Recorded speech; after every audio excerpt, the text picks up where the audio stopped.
thing is you make sure your opponent has a good stick. Yeah. Doesn't matter if you have a good one or not, right?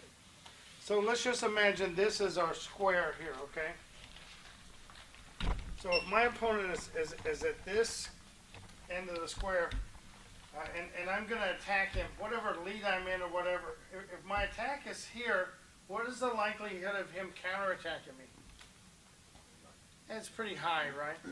If my attack is here, what's the likelihood? Pretty easy. Or if I attack here, what's the likelihood he could riposte? Pretty easy, right? So my first attack is a probe. It's not really intended to land, but if he's right-handed and I'm right-handed, I move to that corner and I get him to turn. That sets up my what? My first movement. That's my first real movement, right? And then as I cut through there, see I have the eyeball and I have the movement back, okay? And so this falls into the category that I wrote on the board yesterday, 1-4-1. Those are master level strokes, okay? So when I move to that corner and he reacts, I just counter. That can be my only hit. I might also what? Counter and thrust and counter and move in my position, okay? But that is called a probe. The reason is if I take my hand and swing it here, this is a real easy target.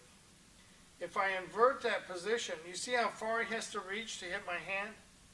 So if I have any idea that he will do two things, counterattack or block, I really lead everything that's going on here. Everything that happens after the initial move belongs to me. Because if he blocks this, then he really he screwed himself. If he's Bolenta walk, or if he's some of those styles that have a tendency to block, he's going to have a real long day, okay? And the idea here is, what are we doing when we probe? What does that do for us? We establish his tendency. So I don't want to go here with a leading attack if his tendency is to counterattack me, right? So I use a probe which puts me at the farthest point for him to either reach here, or him to either reach here, or for him to block. So I want to establish his tendency to block. Once I've established his tendency, I see the line I have. He may come back, but he's really catching up all the time, and there's no possibility of him really catching up, right? So that's the concept of probing. Any question on that? Huh? Okay, let's try probing. Or heavy objects. Okay, Kaj. Okay, you can hold these. So. Okay, now if you don't need those, just these. If I go to attack him, if I go say my initial attack wants to be a jab, or let's just say in this case a back fist, I don't want to do that, do I? Right, so I go like that. Ha! Ha ha! Now when he goes to cut me, see, I have what? That's when I take the weapon. Ha ha! You see what I mean? So I have...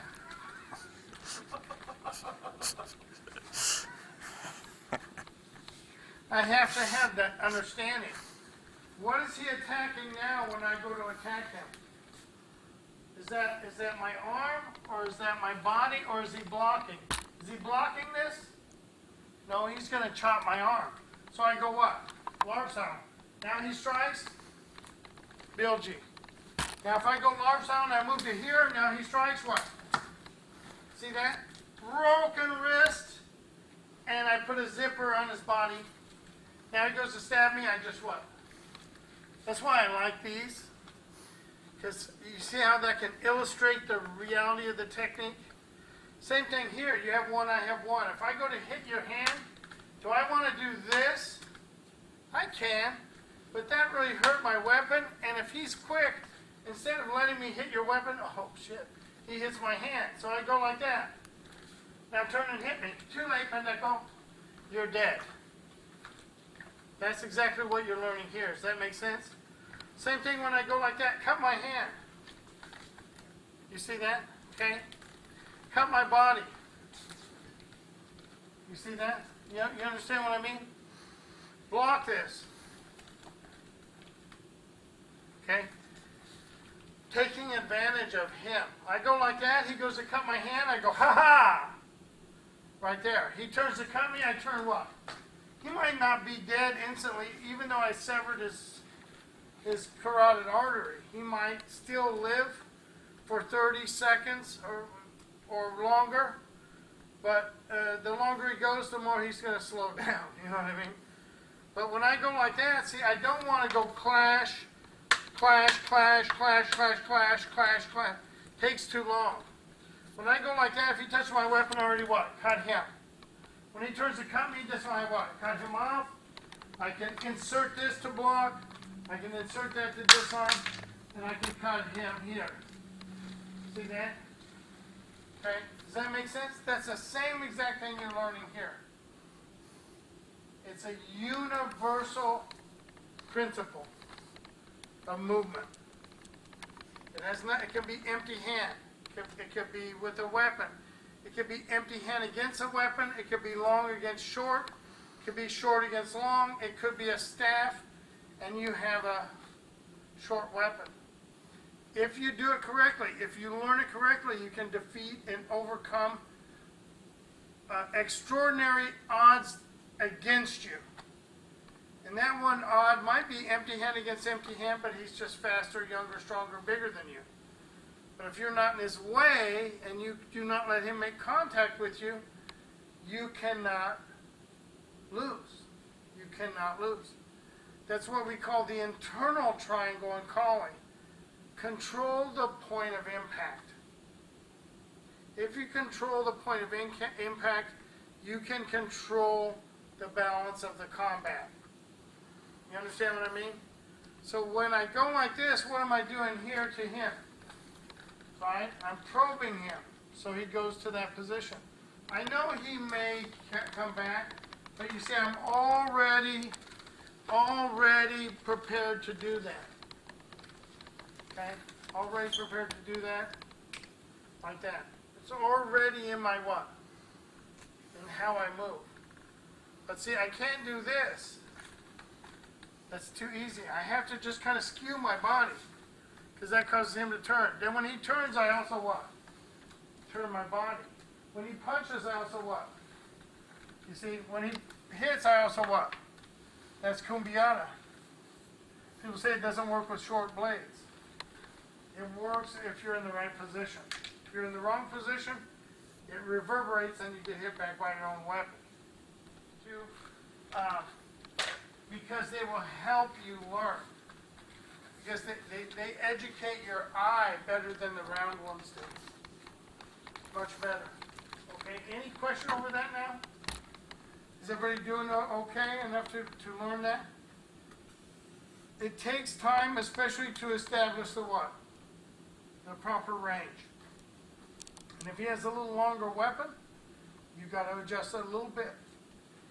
If you have a shorter weapon, then you've got to adjust it a little bit.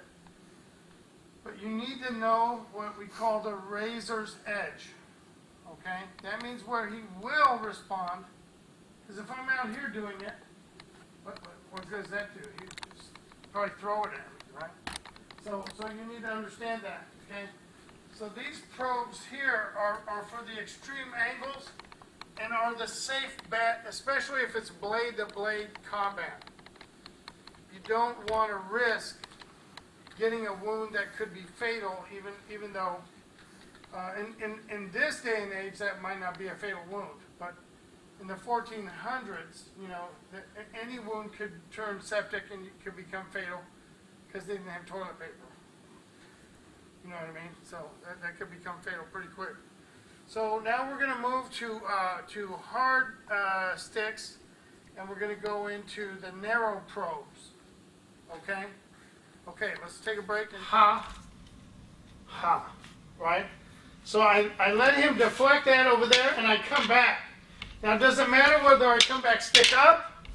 Doesn't matter whether I come back stick down. Doesn't matter where I come back pinchi mano. No, it doesn't matter how I come back.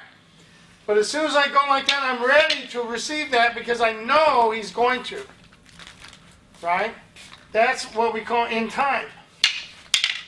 Right? That's in time. So when I go probe, I come back, but I'm already prepared. If I probe here, see, I come back, I'm already what? I'm already prepared to counter that out. Now, if I want to, I can go what? Right into Sombrada, right? So you can go right into Sombrada anytime you want. And you should do it that way. In fact, you should always enter Sombrada with a probing action. That's kill the drill. You see that? I should always enter Sombrada with a what? Probing action. Now you're in Sombrada, and you can do how many things from there? I can't count on my 4 fingers, right? No way. But if I want to learn to what? To execute that probe entry. See that? Grab my stick. You see what I mean? Then I what? Or, right? Whatever we do. And then I what? I enter to his outside. Just getting him to what? All I need him to do is deviate. See that? I'm trying to force his reaction because if I enter Sombrada like this, what do you do, Kai? What do you do, Kai? So I want this to be more of this. What does this remind you of? Yeah. Why do you think they do that? They don't know what is in his hand. Could be a knife. So they bring it back quickly.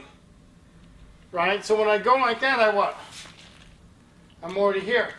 If his hand is slow, I catch his hand. Best off his head. If he goes like that, see what that's already, now we're in what? Punta Sombrada, right? Okay? But that's what I want you to practice. Get him to turn his body. See that? Get him to turn his body. But you're going to allow him to what? Answer. Now, do you kill the drill? Here. Now, do you kill the drill? That's up to you. But I want you to use that probing action. See that? Probe, probe, probe. Because everybody knows to hit the hand. Back when I started doing calling, if you hit someone's hand, that was cheating. And you were a dirty fighter. Oh, but we won. All right? But then later on, as that became the norm. If you go to pretty much any college school, what do they always practice? Hit each other's hands, right? And they hit each other's hands constantly. But if I know that, hit my hand, huh? That's not in your favor. You made a commitment, even though it is to hit my hand. So I go like that, hit my thumb. So when he goes to hit my thumb, I just turn it over. Right? And then what? Make a zipper. Okay, so probe here. With what?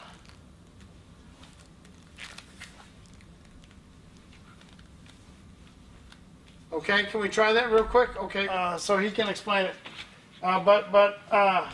You know, attack and defense are always taught first in all martial arts because you can't defend if you don't know how to attack. Or if someone can't attack you, there's no way to defend it, right? So that's why in kata, a lot of times people view the kata as blocking, right? Because they're taught defensively. But then they also teach attack, but the attack is usually bland. Even us, we have a numbering system, numbers of attack, but how many of those numbers are going to get your hand hit? All of them except for what? Right? So you got to understand, how do they attack? How do we attack? We don't attack like that. We use the numbering system so that we can become proficient. But we don't fight like that, Jack. We're going to probe. We're going to lead. We're going to bait, and we're going to draw people. We're not going to just generally attack unless they're stupid, and then we just cut them, right? Okay, counterattack.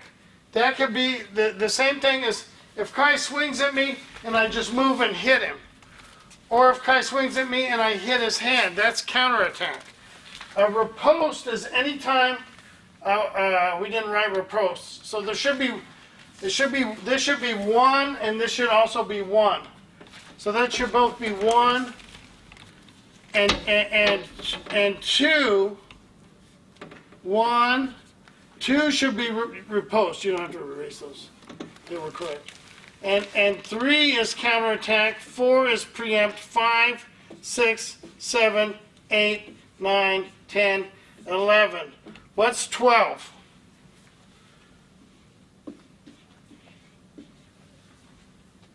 Is you. The art has to become you. 12 is doing your form correctly. Not just, right? How to open. I say breathe Wing Chun. Don't just do it. You live it. Okay, counterattack is 3. Preempt the attack is 4. That means reach for your weapon in your back pocket. Right? Or reach for your weapon. What? I don't give him a chance to draw his gun. I don't give him a chance to draw his knife. And then we always say on this side, we say, where is the weapon kept? Behind his back, left hip, right hip, chest mount, back mount, right, on the boot. He's going to tell you, right? If he goes like this and you're having an argument with him, don't wait for him to pull the gun and shoot you. Attack him, right? So preempt the attack. And that could be as simple as when I go like this, he just, right? That's preempt. Give yourself permission and practice it, or you won't do it. You're going to be there. Get ready to defend angle 1, but he doesn't know angle 1, so he just, right? So preempt. Drawing is creating an opening for the person to attack down. We already covered that last year pretty in depth. Baiting is similar to that. I put my hand here. He's stupid enough to fall for it, right? Probing is now what? That outside edge? The outside edge. Leading is the same as probing, but I go real deep. In fact, if he doesn't block, he gets poked in the eye. Whereas a probe, he might not even get touched if he doesn't block. But I'm not exposing myself to counters. Okay? And then patience, man, that's the hardest thing to teach. Because he's probing me. He's trying to lead me. He's trying to draw me. I don't really do anything. And then pretty soon, what does he do? He just attacks. And that's, you understand? So patience is part of the game too. And that's a harder part to learn, especially in sparring. Okay? And then the other thing we call, that's having the sense around yourself, where if he walks toward me, I just kind of turn. Don't give him the opportunity. The human mind, even base human mind, will understand when it can and cannot attack. It just will. Unless they're drunk, right? Then they always can. Okay? Relative certainty comes from knowing this. Right? You know the distance. You know the timing. You know the rhythm. You know the angulation. You breathe Kali. You breathe Wing Chun. For me, there's no difference between Kali and Wing Chun. No difference whatsoever. It's the same art. I can prove it to you. If I had another 10 hours, I can prove it to you. I would love to spend 10 hours just teaching you guys. But then it would cost a lot more for each of you for the seminar. But, and then you what? You have to know yourself. And that changes every 5 years. Every 5 years your body changes, or you might pick up a nagging knee injury. For me, you know, I fight a lot with the students at the school now. But I know now I really can't make that fake and lunge over my knee because I have a spur, a bone spur in my knee, and it hurts. So when I go like that and I lunge over my knee, it hurts, and I'm like, oh. Then I get hit, especially Doc already knows because he's my doctor. So he tricks me into lunging, and then I go, oh, and then he hits me, right? But that's the basics of that. And then and these are more fall along the lines of trickery and deception. Okay, and we're not including Floretes and Repellons, because a Florete spends too much time in the what? His hand is in the space too long. Repellon spends the same amount of time. My hand is still in that space. He could counterattack me. If he's a blocker, it works really good. If he's a counterattacker, he'll hit my hand anyway, or we'll tie. So understanding Florete, Repellon, the fractions, all that stuff is good too. But if you understand how to bait and probe, you can make that much more effective. Still utilize it, but make it much more effective. And you will make a person twice as young as you, twice as fast as you, look like a fool. Right? Just make them look silly. Okay? And then number 12, I just wrote one. Number 12 is know yourself. That's why I say you have to change it every 5 or 7 years. I know myself quite well, so I'm not going to put my knee out there where it's going to be in stress. I'm not going to do it. I'll use a different type of shifting. Also, my feet stay a lot closer together now than they did when I was in my 20s. Right? Okay? Okay, any question? All right, guys, good job. And I encourage you to study this. And I gave Kai the information, so also there's a secondary list that goes on the side talking about weapons carried positions. And you should practice defeating those. We're going to do that tomorrow, though. Just defeat weapons carried positions. But, you know, it's all relative to what you guys want. You can always tell me we'd rather have this or that. But, you know, in Texas now we have the law where you could carry any type of knife or weapon that you desire, and the police can't even ask you a question about it. I see people all the time riding a motorcycle with a samurai sword, and the police can't even ask them about it. When I talked to one cop, he said, I'm not even going to bother. If I pull him over and want to talk to him about a sword, I got to ask him to either take it and give it to me, or I got to walk up to him and try to take it. Either way, he's going to cut off my arm. So he says, unless I get a call, the guy's threatening someone, I'm not going to even bother talking to the guy.